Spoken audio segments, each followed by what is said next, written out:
Assalamualaikum warahmatullahi wabarakatuh. Kami dari kelompok 3 akan mempresentasikan beberapa materi tentang pendidikan kewarganegaraan. Sebelumnya izin memperkenalkan diri, saya Muhammad Lingga Rakatama. Di dalam kelompok 3 ada beberapa teman saya, Mifdal Arafi, Adinda Damaris, Laurenia Adela Sofiana Nawawi, dan Risya Lagara. Untuk materi pertama akan disampaikan oleh saya sendiri tentang hakikat pendidikan kewarganegaraan.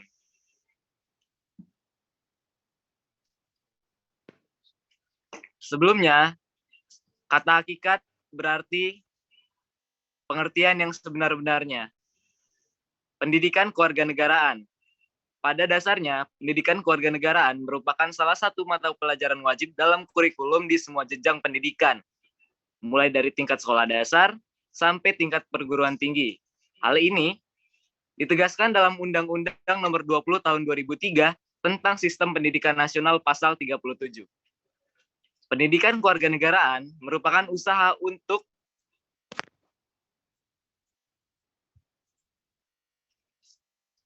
untuk membekali peserta didik dengan pengetahuan dan kemampuan dasar yang berkenaan dan berhubungan dengan kewarganegaraan serta pendidikan pendahuluan bela negara agar menjadi warga negara yang dapat diandalkan oleh bangsa negara. Pandangan lain tentang pengertian pendidikan kewarganegaraan disampaikan oleh Sumantri sebagai berikut. Program pendidikan yang berintikan demokrasi politik yang diperluas dengan sumber-sumber pengetahuan lainnya, pengaruh-pengaruh positif dari pendidikan sekolah, masyarakat, dan orang tua. Yang kesemuanya itu diproses guna melatih para siswa untuk berpikir kritis, analitis, bersikap, dan bertindak demokratis dalam mempersiapkan hidup demokratis yang berdasarkan Pancasila dan UUD 1945. Berikutnya, fungsi dan tujuan pendidikan kewarganegaraan. Secara epistemologis, pendidikan kewarganegaraan dikembangkan dalam tradisi citizenship education yang tujuannya sesuai dengan tujuan nasional negara. Namun, secara hukum, tujuan mengembangkan pendidikan kewarganegaraan adalah agar setiap warga negara menjadi warga negara yang baik, yakni warga negara yang memiliki kecerdasan, baik intelektual, emosional, sosial, maupun spiritual, memiliki rasa bangga dan tanggung jawab, dan berpartisipasi kehidupan bermasyarakat dan bernegara, agar tumbuh rasa kebangsaan dan cinta tanah air. Selain itu, kedudukan PKN dalam proses ada angka transformasi nilai-nilai demokrasi.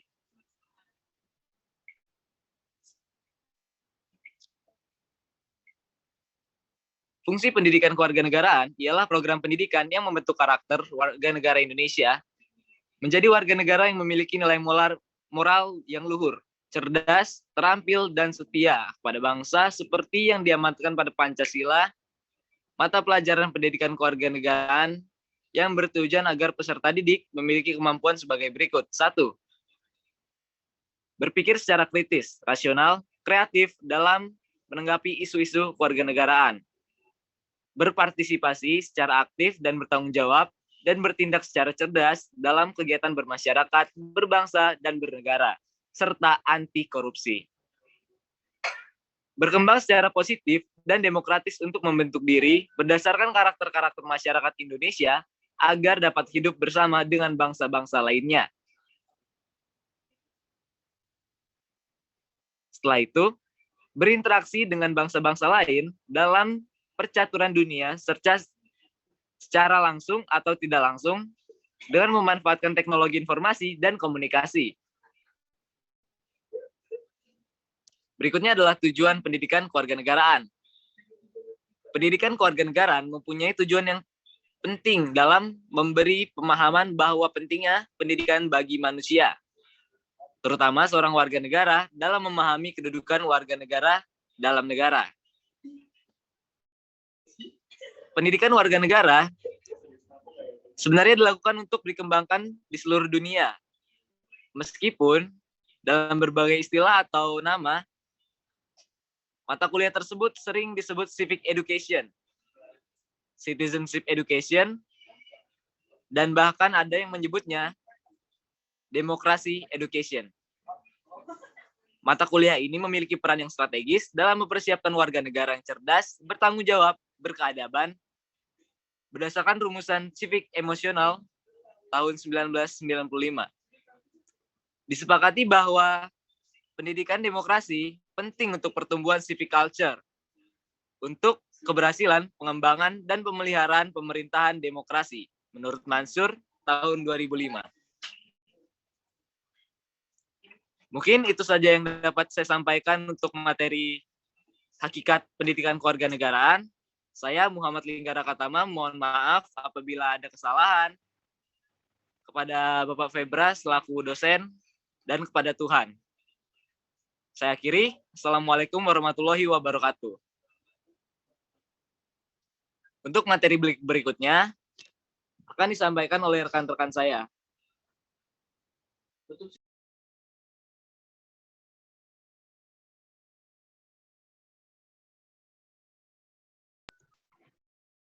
Selanjutnya akan dilanjutkan oleh saya Muhammad Mifdal Arafi dengan MPM 21150111111 akan menjelaskan materi tentang integritas nasional. Yang pertama ada pengertian integritas nasional. Integritas nasional adalah penyatuan atau asimilasi bangsa-bangsa sehingga menjadi satu kesatuan yang utuh. Pengertian integrasi nasional bermacam-macam. Menurut Kamus Besar Bangsa Indonesia, integrasi berarti berasimilasi sampai menjadi satu kesatuan yang utuh. Oleh karena itu, integrasi nasional merupakan proses penyatuan wilayah yang membuat perbedaan. Dalam pengertian politik, integrasi nasional adalah integrasi berbagai kelompok sosial dan budaya ke dalam kesatuan wilayah nasional yang mengembangkan identitas nasional. Dari segi antropologis, integrasi nasional adalah proses penyesuaian diri dengan berbagai faktor budaya untuk mencapai keselarasan fungsi-fungsi yang ada dalam kehidupan masyarakat. Selanjutnya ada konsep integritas nasional. Konsep integritas nasional secara vertikal melibatkan hubungan orang-orang dengan pemerintah yang hubungannya saling terintegrasi secara vertikal. Konsep integrasi ini juga mencakup bagaimana pemerintah pusat dan daerah dapat terintegrasi. Yang kedua, konsep integrasi nasional secara horizontal mencakup penyatuan bangsa Indonesia yang memiliki tingkat kemajuan yang relatif tinggi. Bagaimana membangun identitas nasional yang sama meskipun kelompok masyarakat, agama, suku, dan identitas berbeda-beda. Yang ketiga ada integrasi nasional dengan semboyan Bhinneka Tunggal Ika, menyatukan berbagai perbedaan budaya atau kelompok sosial dalam satu wilayah untuk membentuk satu kesatuan yang harmonis dalam satu negara kesatuan Republik Indonesia atau merupakan bentuk upaya untuk menggabungkan. Selanjutnya ada syarat integrasi nasional. Yang pertama, adanya kesadaran massa. Yang kedua, adanya nilai dan norma yang berlaku. Yang ketiga, kesepakatan tentang aturan dan pedoman. Selanjutnya ada jenis-jenis integrasi nasional. Yang pertama, integrasi asimilasi adalah bentuk integritas yang merupakan perpaduan dua budaya atau lebih yang menghilangkan ciri-ciri budaya asli yang diterima masyarakat.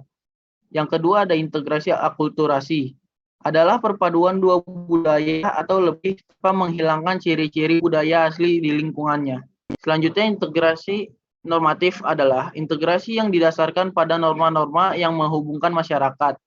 Selanjutnya, keterpaduan perangkat merupakan keterpaduan yang terbukti merupakan hasil kesatuan individu dalam masyarakat. Selanjutnya, integritas idealis adalah integrasi yang dilakukan dan dibuktikan dengan ikatan spiritual yang kuat tanpa adanya paksaan. Yang terakhir, integrasi fungsional adalah integrasi yang berlangsung untuk fungsi tertentu semua pihak dalam masyarakat. Selanjutnya ada faktor pembentuk integrasi nasional. Yang pertama ada perasaan persatuan dan perjuangan. Yang kedua ada menginginkan persatuan. Yang ketiga cinta tanah air. Yang keempat bentuk idealisme nasional. Yang kelima budaya gotong royong. Mana? Selanjutnya ada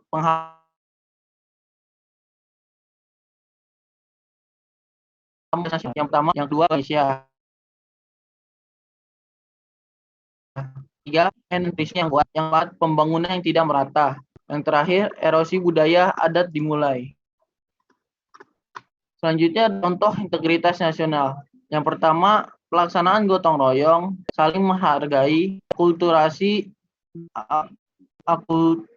budaya, kepatuhan terhadap hukum, toleransi beragama, dan upacara bendera.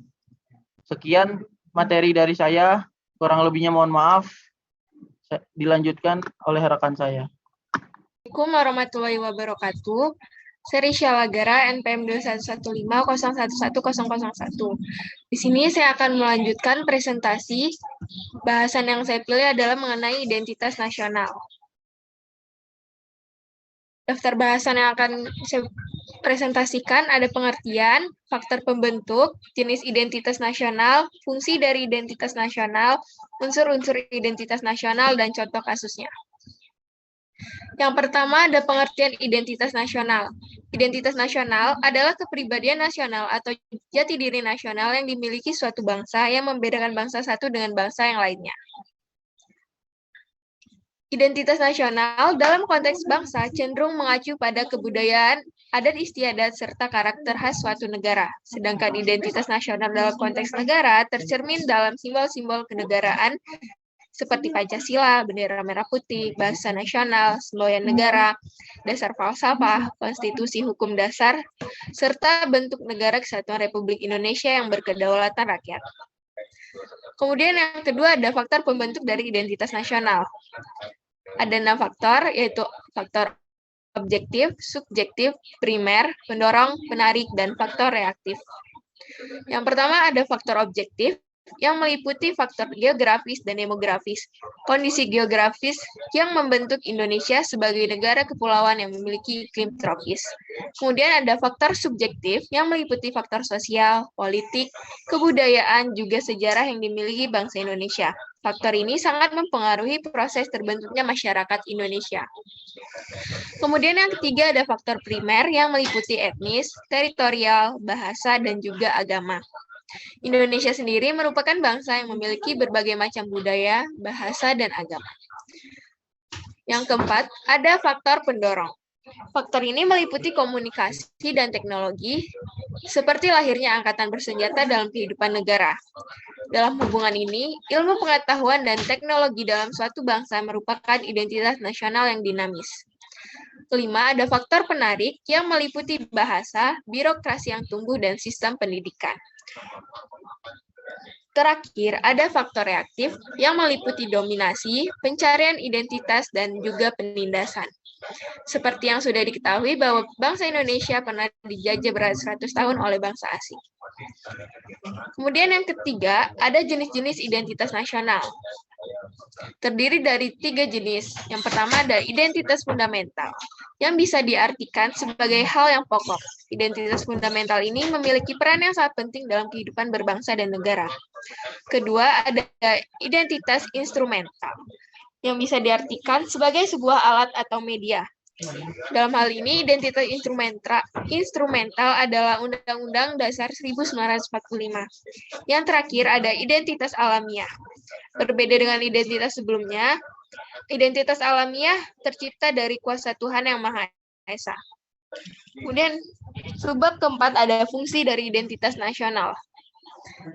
Ada 3 fungsi dari identitas nasional. Pertama, sebagai alat untuk mempersatukan bangsa, sehingga kehidupan sosial yang dijalani bisa berjalan dengan aman dan damai. Dengan kata lain, tanpa adanya identitas nasional, suatu bangsa akan sulit untuk dipersatukan. Kedua, fungsinya sebagai landasan negara. Dengan adanya landasan negara, bisa membuat cita-cita bangsa dan negara menjadi terwujud. Kemudian fungsi yang terakhir, sebagai karakteristik bangsa dan pembeda dari bangsa lain. Dengan begitu, suatu negara tidak pernah kehilangan jati dirinya dan tetap mempertahankan nilai-nilai kebudayaannya. Pembahasan kelima ada unsur-unsur dari identitas nasional. Ada 9 unsur dari identitas nasional. Pertama, ada bendera Indonesia yang tertuang dalam pasal 35 Undang-Undang Dasar 1945. Kemudian ada Bahasa Indonesia yang tertuang dalam pasal 36 Undang-Undang Dasar 1945.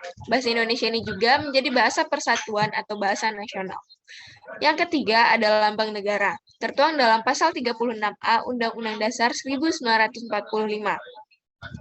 Kemudian yang keempat, ada semboyan bangsa Indonesia, yaitu Bhinneka Tunggal Ika yang memiliki arti berbeda-beda tapi tetap satu jua. Semboyan ini diambil dari Kitab Suta Soma karangan Empu Tantular. Kelima, ada lagu kebangsaan yang tertuang dalam pasal 36B Undang-Undang Dasar 1945. Lagu kebangsaan ini diciptakan oleh Wage Rudolf Supratman dan dikenalkan pertama kali pada Sumpah Pemuda 28 Oktober 1928 di Batavia. Keenam, ada dasar falsafah negara yaitu Pancasila yang terdiri dari 5 dasar yang menjadi ideologi negara bangsa Indonesia. Kemudian ketujuh ada konstitusi negara, yaitu Undang-Undang Dasar 1945 yang merupakan hukum tertulis dan memiliki kedudukan tertinggi. Kemudian kedelapan ada bentuk negara. Bentuk negara Indonesia yaitu negara kesatuan yang berkedaulatan rakyat dan memiliki bentuk pemerintahan publik. Kesembilan ada sistem Indonesia. Yang digunakan adalah sistem demokrasi dengan sistem yang menjunjung kedaulatan rakyat. Terakhir, ada contoh kasus dari identitas nasional yang pernah ada di Indonesia. Kali ini kasus yang diambil adalah batik diklaim sebagai kain negara tetangga. Malaysia adalah salah satu negara yang menjadi tetangga dari negara kita, yaitu Indonesia. Klaim pemerintah Malaysia terhadap budaya Indonesia sangat meresahkan masyarakat Indonesia dikarenakan klaim tersebut merambah banyak khasanah budaya. Kain batik merupakan salah satu khasanah budaya Indonesia yang pertama kali diklaim oleh Malaysia. Tiba-tiba Malaysia memperkenalkan batik sebagai barang buatan asli Malaysia ke mancanegara di awal tahun 2000. Tidak hanya batik yang diklaim oleh negara Malaysia, tetapi ada juga lagu Rasa Sayange, tari reok Ponorogo, lagu Jali-Jali, makanan rendang yang berasal dari Padang, dan yang baru-baru ini adalah bahasa Indonesia. Aksi protes atas klaim dari Malaysia ini sudah dilakukan oleh masyarakat Indonesia. Mereka juga menyatakan bahwa pemerintah Indonesia kurang tegas dalam menyikapi klaim dari Malaysia. Namun, Malaysia justru menuduh media-media Indonesia selalu membesarkan berita konflik ini. Saat ini, pemerintah Indonesia masih melakukan penelitian atas khasanah budaya Indonesia. Kasus ini juga sudah lama terjadi. Tetapi pada tahun 2021 lalu, Miss World Malaysia juga pernah menyebut bahwa batik berasal dari Malaysia. Pemerintah Indonesia dan Malaysia sudah melakukan kesepakatan untuk menentukan batas area kepemilikan. Kebudayaan ini boleh digunakan oleh Malaysia, namun tetap merupakan milik Indonesia. Pihaknya berjanji dalam waktu dekat akan menyebarluaskan hasil penelitian dan kesepakatan ini ke masyarakat. Sekian presentasi dari saya. Mohon maaf jika ada salah. Wassalamualaikum warahmatullahi wabarakatuh. Dan selanjutnya akan dilanjutkan oleh rekan saya.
Assalamualaikum warahmatullahi wabarakatuh.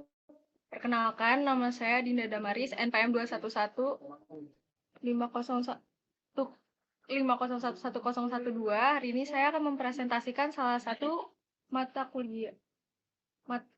materi dari mata kuliah Pendidikan Kewarganegaraan, yaitu Integrasi Nasional.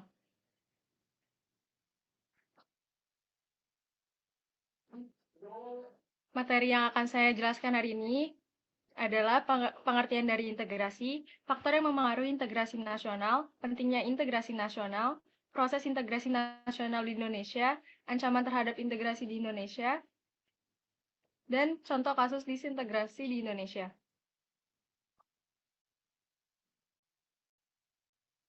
Apa itu integrasi?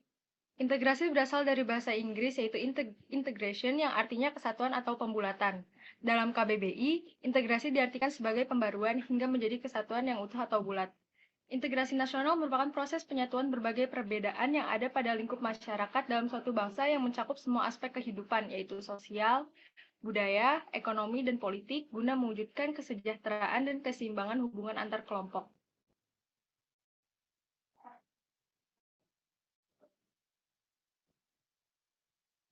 Faktor-faktor yang memengaruhi integrasi nasional antara lain adalah rasa senasib dan seperjuangan, adanya ideologi nasional, adanya sikap, tekad, dan keinginan untuk kembali bersatu, adanya ancaman dari luar, rasa cinta tanah air, dan budaya gotong royong.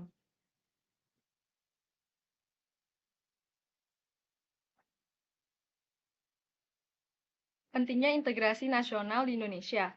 Indonesia adalah negara yang kaya akan ragam budaya dan adat. Salah satu cara untuk menjadikan perbedaan tersebut adalah dengan cara integrasi nasional.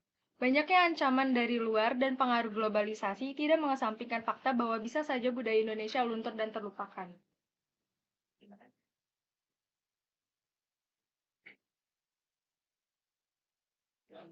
Proses integrasi nasional di Indonesia dimulai dengan modal awal, yakni rasa senasib dan sepenanggungan.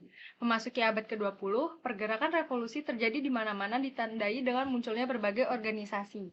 Pada 28 Oktober 1928, melalui peristiwa Sumpah Pemuda, para pemuda menunjukkan segala peran pembentukan integrasi nasional. Pasca proklamasi kemerdekaan, bangsa Indonesia masih harus berjuang melawan segala bentuk ancaman, baik dari luar maupun dalam yang tidak hanya berbentuk perang senjata.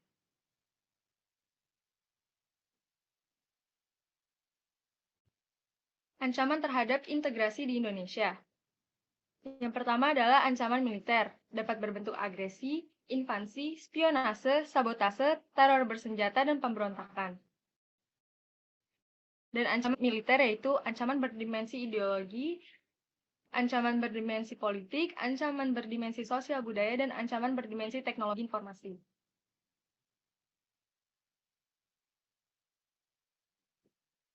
Cara mengatasi ancaman integrasi nasional. Yang pertama adalah tiap warga negara berhak dan wajib ikut dalam usaha bela negara. Yang kedua, pertahanan dan keamanan dilaksanakan oleh TNI dan Kepolisian Republik Indonesia sebagai kekuatan utama. Yang ketiga, TNI terdiri atas Angkatan Laut, Angkatan Udara, dan Angkatan Darat sebagai alat negara untuk yang bertugas mempertahankan, melindungi, dan memelihara kedaulatan dan keutuhan negara. Yang keempat, polisi bertugas menjaga keamanan dan ketertiban masyarakat serta melindungi, mengayomi, dan melayani masyarakat.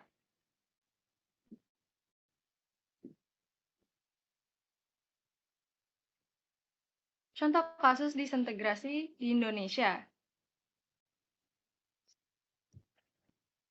Contoh kasus disintegrasi di Indonesia yaitu konflik antaragama di Ambon yang berlangsung pada tahun 1999 sampai 2002. Konflik ini menewaskan hampir 5.000 nyawa dan membuat sepertiga penduduk di Maluku dan Maluku Utara mengungsi. Latar belakang dari konflik ini adalah pertengkaran antar pemuda yang bermula dari seorang pemuda Muslim yang meminta uang berkali-kali kepada pemuda beragama Kristen yang berasal dari Mardika. Karena tak kunjung mendapatkan uang yang dimau, akhirnya keduanya terlibat dalam perkelahian yang melibatkan senjata tajam. Banyak juga konspirasi yang menjadi latar belakang terjadinya konflik antara agama ini. Seperti isu burung bahwa gereja dan masjid sudah dibakar sebelum adanya aksi pembakaran, hasutan dari orang-orang tak dikenal untuk bergabung pada aksi kerusuhan, isu anti-Bugis, Buton, dan Makassar, serta ditutupnya akses dengan cara ancaman lewat telepon gelap terhadap wartawan di luar Ambon. Berbagai upaya tersebut berhasil memecah belah negara berdasarkan pandangan agama. Kejadian ini bahkan berhasil menarik perhatian dunia sebab banyaknya korban jiwa. Situasi keamanan juga menjadi tidak kondusif bahkan sampai keluar kota Ambon, konflik antaragama Konflik antaragama di Ambon ini juga menyebabkan putusnya kerukunan antar umat beragama.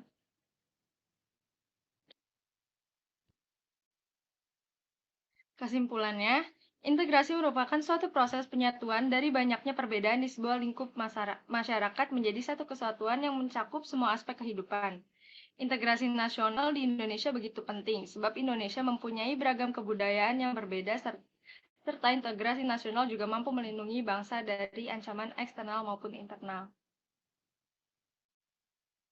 Sekian presentasi dari saya, kurang lebihnya mohon maaf. Wassalamualaikum warahmatullahi wabarakatuh.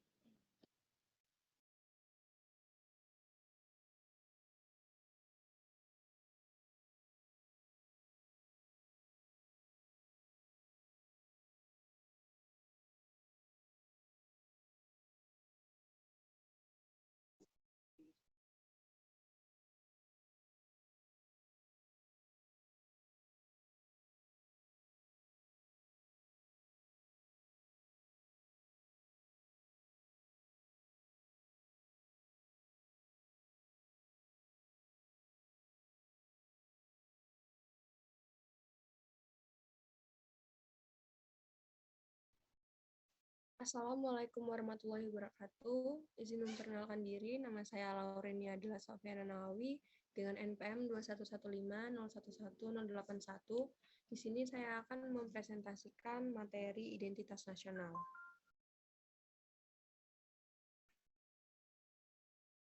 Identitas nasional adalah kepribadian nasional atau jati diri yang dimiliki suatu bangsa untuk membedakannya dengan bangsa yang lainnya. Istilah identitas nasional berasal dari kata identitas dan nasional. Identitas secara harfiah berarti ciri-ciri, tanda-tanda, atau jati diri yang melekat pada seseorang atau sesuatu yang membedakannya dengan yang lain. Sedangkan kata nasional merupakan identitas yang melekat pada kelompok-kelompok yang lebih besar yang diikat oleh kesamaan-kesamaan, baik fisik seperti budaya, agama, dan bahasa, maupun secara non-fisik yaitu seperti keinginan, cita-cita, dan tujuan. Istilah identitas nasional atau identitas bangsa melahirkan tindakan kelompok yang diwujudkan dalam bentuk-bentuk organisasi atau pergerakan-pergerakan yang diberi atribut-atribut nasional. Identitas